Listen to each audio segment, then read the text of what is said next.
G'day guys, welcome back to SuperCoach with DR and welcome to the round 14 stock market video part 1. The first thing you'll obviously notice is that I do not have my webcam, don't know what's up with it at the moment, just can't get it working, so may need to invest in a new one.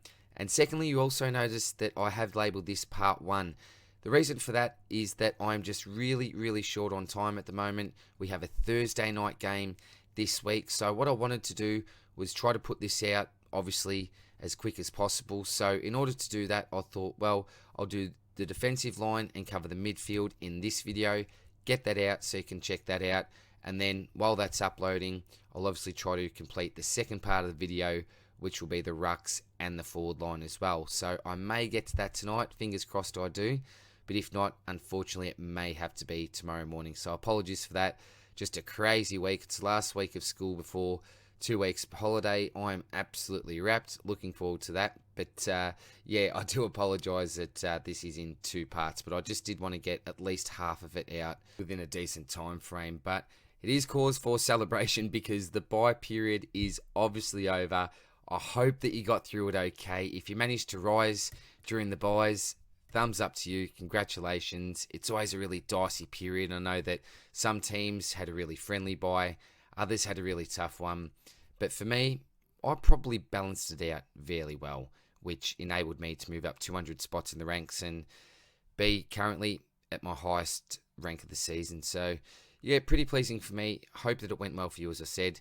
But let's get right into this. You can see that there's Cam Guthrie down the bottom. A little bit worried about him as a premium. Lockie Jones, obviously injured. That's disappointing. If you don't have Rory Laird, this is the time to jump on him this week. And we do also have a couple of West Coast boys that may be tempting some people this week closer to that rookie price tag. But let's get into it. As you know, we will start with the premium defenders and then finish off with the mids for part 1.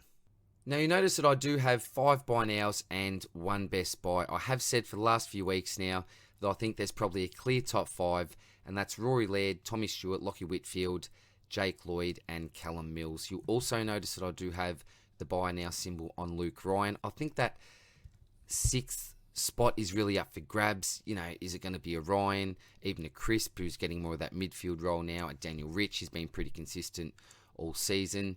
Yeah, it's really tough to predict who's going to come up to that 6th sort of position. Now, it may not even be this top 5 that I'm saying. We don't know what's going to happen because there's still, 8-10 rounds to go. So at this stage, I've got Rory Laird as the best buy, mainly due to that low break even with a 59, projected score of 131, looking to rise over 30k just this week. Back to Ryan. Well, last year we saw this bloke's massive ceiling, can really find the pill. Great interceptor as well, takes some of the kick-ins. I think that he could be a solid selection. Now, durability has always been a little bit of a concern in the past, but if you're looking for a pod selection that can go really big, then Luke Ryan's probably a man this week. Tommy Stewart, now, I'm still stewing over this. Massive impact, below par score, super frustrating, and it was actually a huge discussion point in the SuperCoach community. Now, I'm never a drama queen, but this Stewart score really got me questioning the transparency of the SuperCoach scoring system. I'm a little bit sick of the secret SuperCoach herbs and spices formula, if I can put it that way. I know the Great Game is sponsored by KFC, but I think this has gone a little bit too far. There's absolutely no way that this was a 120 game. We all know the stats, equal the record for the most intercept marks in the last 20 years, 15 intercept possessions in total, 27 disposals, 24 of those were kicks, nearly 700 metres gained, only 7 contested possessions, not overly high, but the intercepts, they're pure gold. I'd just love to see a breakdown of his score. SuperCoach is meant to be about impact, and Tommy Stewart by far had the biggest impact on this game. So, and that's hands down, in my opinion. I don't think it's even close. It's just a brick wall, and clearly the best player on the ground. And I think that Taylors are actually spotted in the Geelong change rooms afterwards, just, sizing him up for his All-Australian jacket this year. So, look, as an owner, I'm absolutely rapt to have him. I think he is a fantastic buy. Main issue is, remember, when he got to around this price last time with a lowish sort of break even, he did follow up with 3 pretty poor weeks. And when I say poor weeks for Tommy Stewart, that's still mid-80s type stuff. So I still think he's going to be a wonderful selection for you this year. Bring him in if you don't have him. Lachie Whitfield, top scorer in the GWS Carlton match with a 125. He was back to his best, 27 disposals, used the ball at 84%, 20 of those were kicks also, running well, laid some tackles, and as I said last week, don't worry about the 70 odd, he'll bounce back. So I think a pretty safe pick, Lachie Whitfield. Crispy, as I mentioned before, got that midfield role, a real smoky to be in that top 6, I think, and he does have the potential. One thing with Crisp is that you are getting arguably the most durable player in the game. So certainly do not mind the Jack Crisp selection. Richie, I've loved him all year. Look, in comparison to that top 5, I'd go those blokes probably over Rich. But he's sort of competing for that spot with a Luke Ryan type, but, a Crisp. So, look, you can still go him, but if you're looking at the break-evens and I suppose the projected price rises, take Ryan, I think, over Rich at this stage. The Seagull, just bring him in. We know what he's like. You know what you're getting with him. Cal Mills, again, this bloke, is currently the highest averaging defender in the game. So you just simply can't go wrong with this pick. You may be paying a little bit more than some of the other picks that you see here, but you are paying up for quality. So Callum Mills, even though he's looking to go down 10k, if you're looking to bring someone in this week and you can afford him, I think just go for it. And Luke McDonald, very, very hard pass with a break-even currently of 240. On to the defenders, 250 to 500k. The man up the top, Harry Edwards, he's got a negative break-even of 26 this week. If you look at that projected price rise, 41,200 if you can score 67, which is obviously the season average. That looks really attractive, doesn't it? But don't get trapped into this. The ship has certainly sailed. Do not bring Harry Edwards in. Look, he could get that 67 and make another 40k. But really, you're going to bring him in at over 250? It'd just be a silly move, I think, anyway. But by some miracle, it could work out. Don't think it will, though. However, the next man, Nick Haynes. I am a fan of this selection if you don't have the cash in the bank to get one of those top 5 that I mentioned before. Now, Freco did put out a tweet saying that Haynes has a total of 24 marks and 24 intercept possessions in the last 2 weeks. He's looking really good back in that familiar role. I think it's actually a sneaky move, and I've pondered this. You could trade out Jones and Poulter, for example, for a Haynes and Bramble. And that way you could loop between, say, a Short, May, and Haynes, and possibly avoid a stinker, because we know that players like May and Short, these blokes that are under that tier 1, can really throw up a stinker from time to time. So I think it'd be the ultimate bench cover, having Haynes there, and an extremely smart move if you have the luxury, in my opinion. So, yeah, it could be a real bargain. Keep in mind, though, if he goes back to a wing, which I highly, highly doubt, he won't score near as well as what he will playing this role. We've seen him last year throw out some real premium numbers throughout the season, really tapered off towards the end of the year. That's when I traded him in, so bad luck there. But, yeah, at this price, yeah, you can't go really wrong with Haynes if he maintains his current role. We've seen what's happened with Jelly. He was thrown around the forward line at the start of the year. Now back to his midfield role. I'm expecting the same thing with Nick Haynes. Surely, some logic has got to come back into play. This man plays extremely well down there. A bit of a general, I think. So I am actually a fan of this move if you don't have the money, or else if you've got the luxury, he'd be a great bench sort of option or a loop option if you're running with maybe a weak D5 and D6.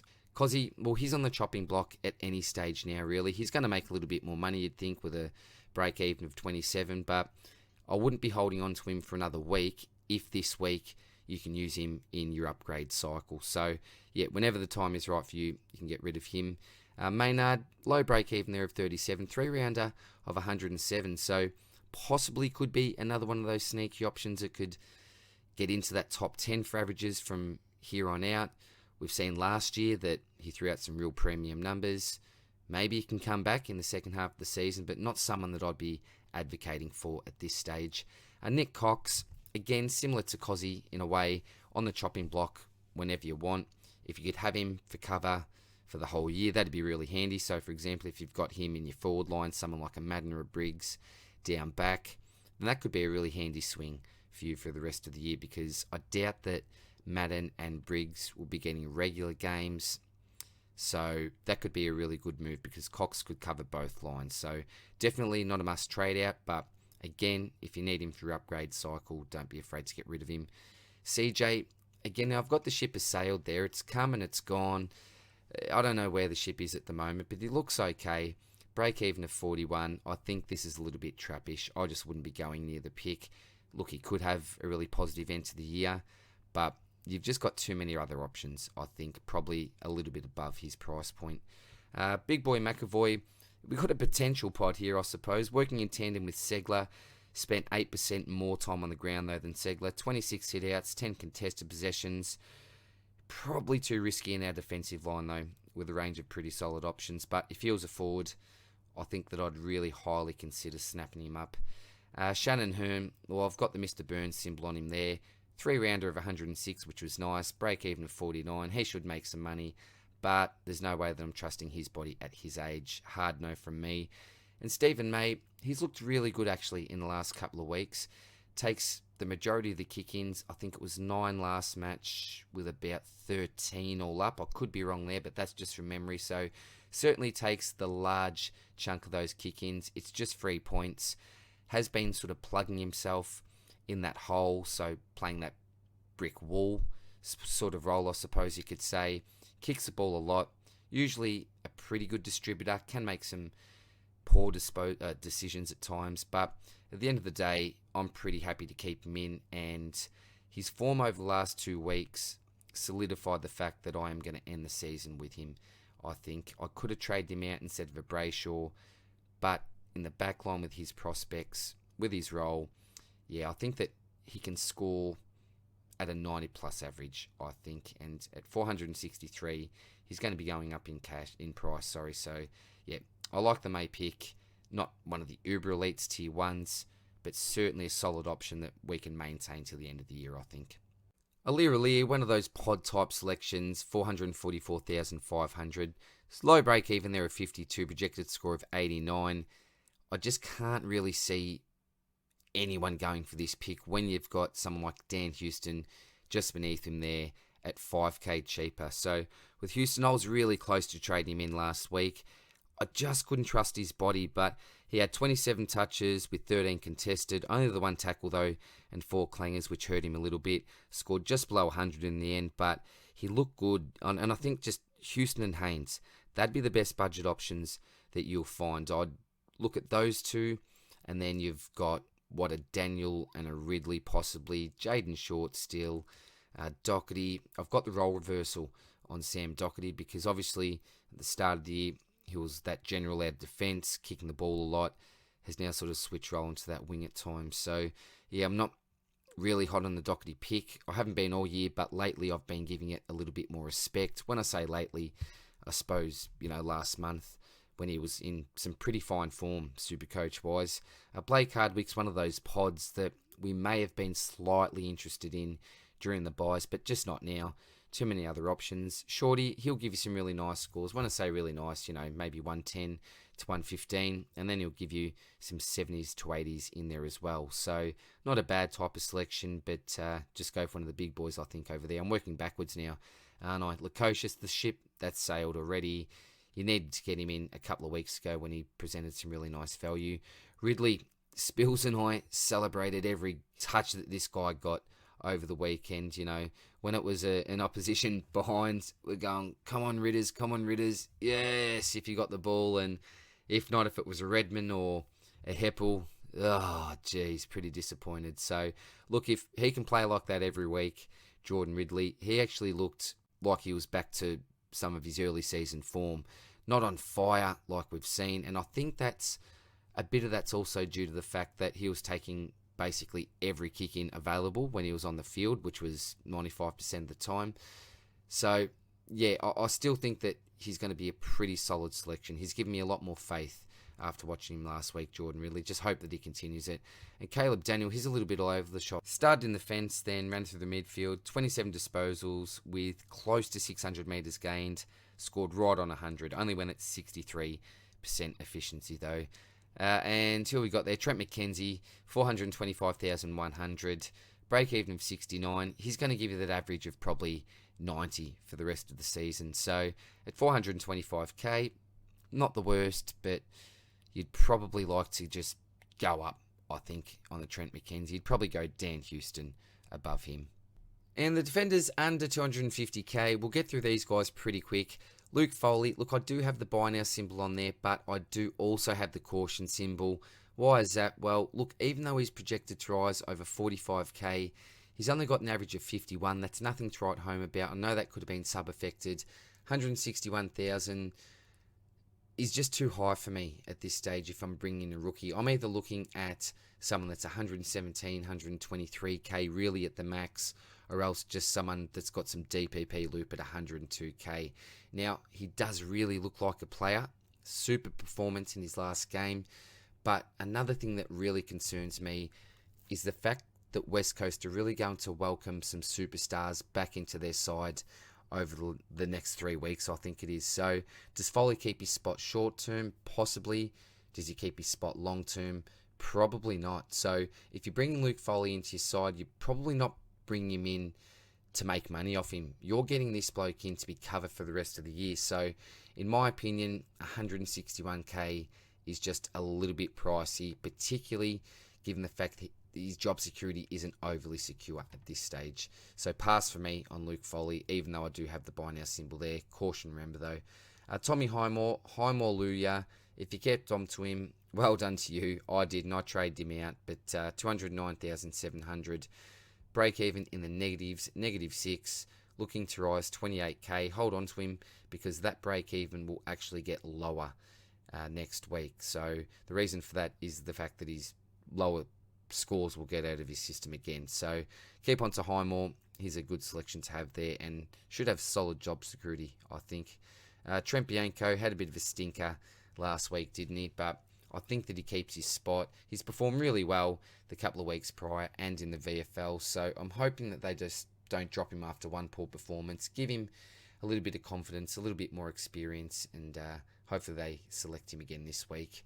Nathan Murphy, I've got Sell and Lockie Jones as well. Now, you could keep on to Jones if you just purely want him for bench cover. I certainly think after 4 weeks when he comes back that he'll come back into the side. That's exactly what happened after his last injury. But then again, he has just come back from an injury, hasn't he? So durability has obviously got to come into question now for Jones. And if you can, I'd just be moving him on. So that's hopefully what I'll be looking to do.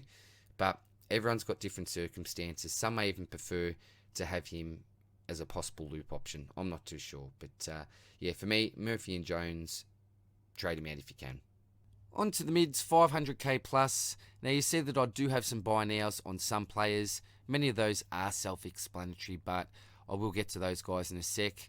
In regards to the other players, Josh Simpkin up the top, I do have a pass on him. We can see that he's got a really nice 3-round average of 124, low break even of 40, so he's certainly looking to rise up to about 555 plus K, depending on what he scores this week. It is projected at 118. Remember, take that with a grain of salt. But with Simpkin, his consistency really worries me. The fact he plays for North, no offence to North fans, as I've said a few times this year, but they're really, really struggling. Playing some better football, though, I must admit. Really took it up to my Lions over the weekends, and I was actually worried at stages during the game. But Josh Simpkin, for me, just can't trust him, unfortunately. You may think differently, though. Go for it if you want. Luke Shuey, I've got the trap there. This is all about durability. Now, when he's on the field, he can give you a nice game here and there, but his body consistently lets him down. Just would not go near the pick whatsoever. Down to Libba, a pod, you know, the jiffies that start the fire. Love that call. Ollie Wines, now, he's been in fine form. I do like the pick, but at the same time, I do have some concerns. That sounds a little bit weird, doesn't it, for a bloke with a 3-round average of 132, and particularly for someone who's just come off a 45 possession game, if you don't mind. But this is the thing, a bit of a lack of discipline. I think he gave away a 50-metre penalty. I'm pretty sure that may have been against Geelong. Yeah, I'm not quite sure, can't remember. But 11 clangers on the weekend, that destroyed his chance of a monster. Did manage to gain almost 700 metres for his team. laid 6 tackles, 16 contested possessions. So I suppose if you could halve those clangers, then he could be a much more viable selection. But at around 600k, certainly you'd have to go up to someone like a Jared Lyons, a much more reliable pick, I think, than Ollie. Track, just keep the binoculars on him. In a Supercoach sense, certainly hasn't set the world on fire. And down the bottom, Andy Brayshaw. Well, I've got the binoculars on him. What do you do with him? Lots of people have him as at M8. I think he's okay for an M8, but maybe a luxury trade towards the end of the season with Fife out. I'm not sure how long he'll be out of action for. We saw last year that Brayshaw really stepped up during that time. So I think the issue for him this year is that if the opposition team do decide to tag, I think they go straight to Brayshaw. So we'll see what happens with that pick. I got out of it last week. So yeah, at the same time, I think he's still fine to have. I think it's probably a little bit safer to buy a ticket to the Titch train now. He has shown a little bit more consistency, really, I suppose, increased his ceiling from the start of the year to, a third of the way into the season. He's been really great cover for me anyway during the buys, and that break even of 79. Look, he'll certainly go up in price, you'd think, but there is certainly no guarantee in that because he does have the potential to come out with a 75 this week. That's the thing with Titch. What do they say? It's like life is like a box of chocolates. Titch is like a box of chocolates in a way this year because sometimes it's up, sometimes it's down. But he has been, as I said, a little bit more consistent for us, which is nice. I would be spending up and going with this man. Below him, Jared Lyons. But if you're struggling, you've got around that mark. Yeah, it's a choice between him, Track, or you go down to someone like a Brayshaw. So for me, if you're choosing on this list, Titch could be an option, but I'd much rather some of the other blokes. As I said, Lyons below, it's self-explanatory now. I don't need to say any more about Lyons. I don't think. I've been talking about him basically all season. Terrific pod. You know what you're getting. Yeah, get him with great confidence. Lockie Neal, I'll skip for a sec. Jack Steele, again, similar to Lyons. You know what you're getting with Steele. Break even still low, 96. That 3-round average of 140, absolutely phenomenal. So, yeah, you can buy Jack Steele, I think, with great confidence. Now, Jelly, wow, this could have been an absolute disaster. This man soldiered on. I mentioned in my round review that I've got even more respect for Josh Kelly as a player because he was hurting. You could tell that he was hurting. It was really, really affecting him, but he still managed to get to so many contests, really willed himself on. That's the type of bloke that I want in my side, just doesn't give up and really wrapped with what he produced, given the fact that he did roll his ankle 5 minutes into the first quarter. So I hope that doesn't affect him going forward. I'm not too sure. I haven't heard any of the injury news. I'm going a little bit earlier with the stocky this week. So Josh Kelly, I wouldn't bring him in. I've got the buy now on him because, well, if that ankle is okay and he's managed to fix it up pretty quickly, then yeah, the form that he's been in for the last, what's it been now, 5 to 6 weeks has been absolutely sublime. So yeah, I've still got the buy now symbol on him, but the caution sign is obviously that rolled ankle. So yeah, really disappointing. I had him as my captain last week, and who knows what would have happened if he did manage to do that early on in the game. But yeah, much respect for Mr. Jelly. And back to our man, Lockie Neal. Now, he had a ripping game over the weekend. What was it? It was the Lockie Neal Devolved. So congratulations if you bought him in last week. I know some even really took the punt and even put the captaincy on him. Wow, absolutely fantastic decision and well done. Sometimes you've got to take risks in this great game, and if you took the risk, A, of simply bringing Neal into your side, you'd be over the moon, and B, if you also decided to put the big C on him, wow, you'd be absolutely stoked. So yeah, congrats on that, but I am slightly concerned, particularly for this week. Now, in my opinion, and I could be completely wrong about this, but if you look at that break even of 94, Brisbane are coming up against Geelong, and I witnessed firsthand in round one, Mark O'Connor wear Lockie Neal like an absolute blanket. Some of the tactics I don't think were necessarily legal. Well, from what I saw anyway, again, Brisbane bias. My eyes may have been playing tricks on me. I'm not too sure, but I know that O'Connor didn't necessarily put a hard tag on in the midfield all of last week.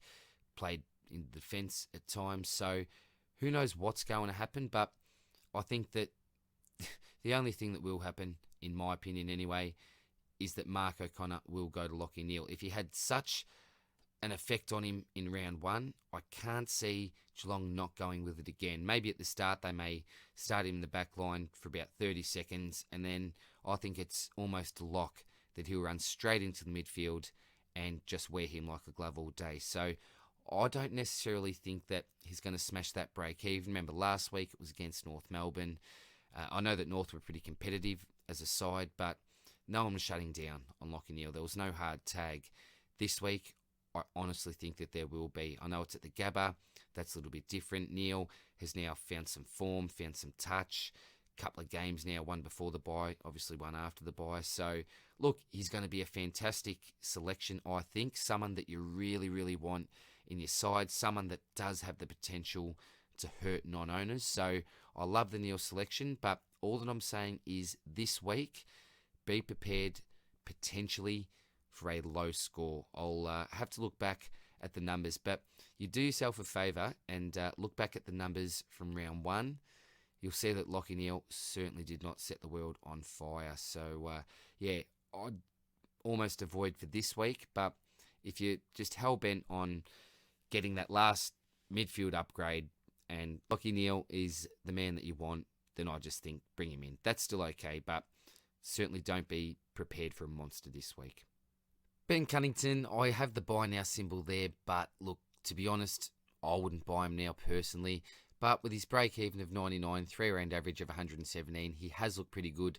I've also got the Mr. Burns symbol there. I know that he's not actually that old, just looks a lot older than what he is. But I think there are much safer options than Ben Cunnington. The ultimate pod selection, though, and probably could have won you a couple of league matches during the past, month. Zerrett, I've got the buy now symbol there, but also the tag. That's a little bit of a concern. He's the man that I think they'll tag in the Essendon midfield. Look, Darcy Parish has been absolutely on fire, but it seems like Zerrett is still the man that they want to shut down. So that's a little bit of a concern, but at the same time, I think that he'll be around the mark for the top 10. He won't be in that uber elite category like your Bonts, like your Parishes and these types, but I still think that he could be a really solid selection, Zerrett. The Bont, look, pretty self-explanatory. It feels like you're dying a slow Supercoach death if you don't own him. You know, Champion Data love him. They even seem to reward him with positive points for holding the ball. Decisions against, that may have been due to a first contested touch or something. I'm not too sure. But this man just does not look like putting in a poor score. He's like a machine and a very bad man. Can you even stop him? Well, no one really has at this stage. So almost impossible to trade in for non-owners at this stage. Monster price tag, but you get what you pay for. I'm just so jealous of the 33% of owners who have a Ferrari Bont parked in the garage. Well, I've got a Holden Boak, and I'd have him second behind Piggy in the Brownlow. But just my opinion, love him as a player Bont.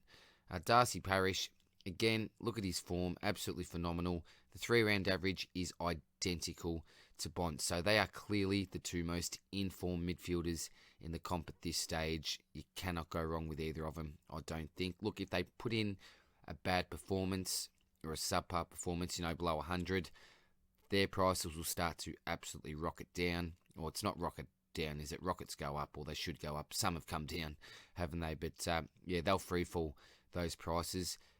But again, ask yourself the question, do you see that either of them playing a bad game? I don't personally.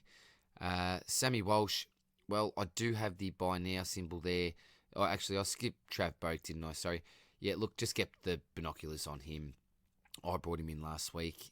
I think that's an unfortunate trade. Look, his season average, 107, isn't the worst, but it doesn't put him anywhere near any of those top liners. So, up to you, but yeah, probably no reason now to trade in Trav Boak. And Sam Walsh, now I've got 3 symbols here. I've got the buy now, the caution, and the tag. So, I said last week, and my advice was, yeah, it's a bit of a dicey trade in the week that's just been, because obviously Matty de Boer was going straight to him. Now, With De Boer as well, I have been calling him the Frenchman, and I've got some feedback. A couple of blokes have said that he's Dutch. I think it's Dutch. I may have got that wrong again, but if he is Dutch? New nickname I think would be Clogs. So I think that's what I'm going to run with. If he is Dutch, I could have absolutely butchered that again. But anyway, back to Sammy Walsh. Yeah, he got completely shut down. Look,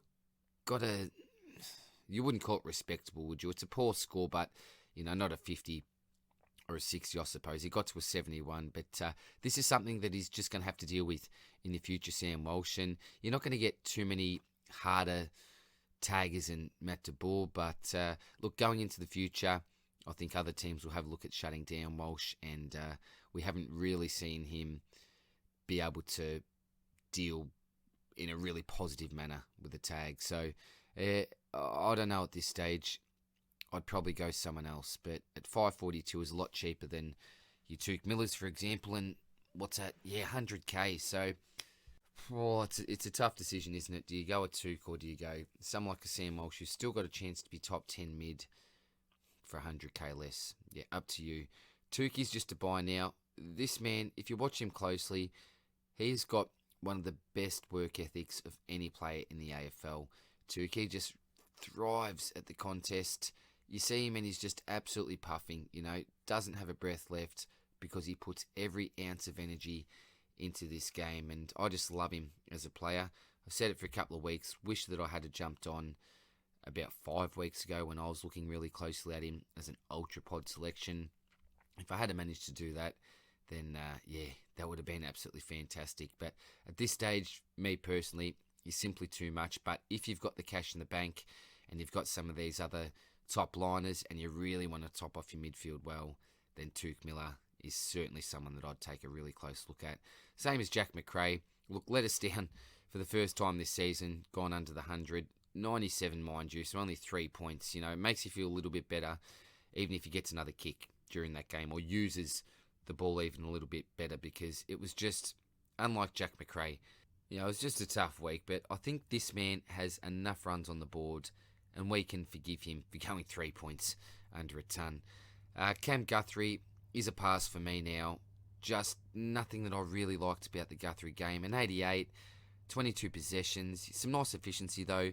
Major concern here was that he had low contested possession rate, less than 50%, and only kicked the ball 10 times. With his injury that he suffered, what was that, about 3 weeks ago now, I'd just simply avoid. You got Danger back and now probably taking a little bit more mid-time. Yeah, I just really don't like the Cam Guthrie selection anymore. But being fantastic this year, Cam Guthrie, that can't be underrated, what he's done this year. And Clary, well, obviously, you'll probably avoid trading him in this week, 185 break even. Ideally, you wait for him to come down a little bit more, close to 600k. And then if you're still in need of a midfielder, then absolutely snap this man up. He's a gun. On to the midfielders, 250 to 500k. You can see here, I've got a lot of pass symbols. Drew, I think, is a pass. Just can't trust him. Cheap price, though. Chera, I'm passing on him also. Look, if you're absolutely desperate for cash, you need to get somebody in, something close to what resembles a premium, then you could go with Chera, I suppose. I don't know how long Five's out for. I'll have to check that. But, yeah, it's a pass for me at this stage. Gaff, again, is a pass. 94 for a season average, even lower. 89 for a 3-rounder, so I wouldn't go there. Paddy Cripps, obviously no, is a pass for me. Look, could he hit some form? I just can't see it. Matty Rowell there, I just think that you chuck the binoculars on this great man. 425,000 and he's only going lower. So what will he get to? I really don't know. But yeah, at this stage, I've got no faith in Matt Rowell. Huey Greenwood, I think he's a bit of a pod. 499,000, very similar to Ben Keys. So 98 and 100 for Keys, and then 93.99 for Greenwood. So they're the type of blokes that you could probably shuffle in there at an M8 if you're absolutely desperate for money. Tommy Powell is certainly on the chopping block. Break even of 60, so he could hover around that price, around the 300 mark for the rest of the year if you just want to use him as a bench option. But he's certainly at the price where you can look to use him as part of your upgrade cycle. Seedsman, I just think he's a trap. Maybe not enough respect on that, but if I'm calling Simpkin a trap, then Seedsman's got to be a trap as well. Low break even of 50, 3-rounder of 98 on the season, 97, so pretty similar there. Now Menegola, I've also got a trap on him. Look, I rate Menegola as a play. 130 SuperCoach points on the weekend, 27 possessions, 17 contested, and a couple of goals, rotating from the midfield. I just can't. Look, could you at 455? I just don't know what his role is going to be moving forward. Will he be shifted in and out? Yeah, it's tough. Menegola can look $1 million one week and just not really get near it during other occasions. So, yeah, like him as a selection, but in the midfield, I just couldn't do it. Up forward, yeah, would love to have him in the side. James Jordan, I think he's also on the chopping block again. You can keep him if you want to. Break even of 43. If you're still looking, for example, if you've got two slots to upgrade, you might have one in your midfield and one in your forward line. Then I'd almost upgrade my forward line first and keep this bloke on field if you can. If you need to, get rid of him. But at the same time, I think that if you're going to be playing a rookie on field at this stage and you haven't completed your side, if that man is James Jordan, then I think that you're going pretty well. It's a pretty reliable option, I'd say, JJ. And then the man up the top, everyone's ex-favourite, Scott Pendlebury. This bloke, I'm telling you, was an absolute staple in my SuperCoach side for many years. It must have been close to a decade, I'd say. But look, what are we seeing with Pendles this year? Had a pretty solid start to the season. Then news came out, I think it's pretty recently actually, that he was actually injured for a period there during that mid-stage. So played a little bit off half-back, a little bit off half-forward. And obviously there, you just can't score well consistently if A, you're not used to playing that position, and B, you are injured like Pendles was. So, look, it's a tough one. I would only recommend him. You can see there in the notes section, it's a new symbol I've got there, the empty wallet. If your wallet is absolutely empty at the moment, then you could bring Scott Pendlebury into your side. As soon as he's come back into that midfield, yeah, he's been absolute dynamite. So, I should have the old man, Mr. Burns symbol on him, but look, I'm not too sure. I don't feel right sort of recommending this pick, but I don't feel right in saying don't select him. It's a really tough one, and it's really personal circumstances, I think. So, yeah, again, look, if you're absolutely desperate, this man playing midfield should go around the 100 mark, I'd say. If he's shifted out of there, obviously that will come down a little bit, but there's money to be made. In saying there's money to be made, you're probably not going to buy him and then trade him out again, are you? I doubt it. You'll probably have him for the whole year. So, look, it's up to you with Scott Pendlebury. In fine form, though. And as I said, an absolute SuperCoach king of the past. We can never write this man off. And we'll finish off part one of the stock market video this week with the mids under 250k. So, you can see there's two bubble boys, Luke Edwards and John Newcomb. Well, who do you pick? It's really up to you. With Edwards, what do we think about his job security? It's tough, as mentioned before, with some of these young Eagles players. They are regaining some stars, but at 117,300, an average of 80, negative break-even of 91, he's looking to go up above 70k if he can go 75, 80. So if you believe that he can, fantastic, bring him in. And even if you don't necessarily think that he'll get a heap of games, you can still bring him in anyway, because really, who else are we going to go to? The answer could be the man underneath him, John Newcomb. We did talk about him a little bit last week, but wow, what a change in form. I didn't think that he could go under the 50-60 mark just due to that high tackle count, but wasn't it a bit of a fall from grace? You know, magnificent debut, but sometimes we can see these things with young players, and it's his second game. There was a heap of hype around him. I'm guessing that there may have been a bit of pressure for him there. So, look, I hope that he gets named again this week. I think that Clarko should keep faith with these young fellas, and Newcomb hopefully will bounce back. But, yeah, it is slightly concerning that I thought he was an absolute given to play the remaining games of the season. But, yeah, it's not the man that I really saw the week prior. But, yeah, 102k, that's really, really friendly, and surely you'd think that he'd have to have a fair chunk of games before the season ends. Lockie Bramble, so only played one game as I've got there, so no projected rise as of yet, but he scored a 54 on debut. Does he go out for Morrison when Morrison's back? Warple's meant to be back this week. I'm really not sure in his job security, so who do you go out of Bramble and Newcomb? If they both play, I'd probably still go Newcomb. I think Bramble more of that outside, I know. Does Newcomb rely too much on tackles?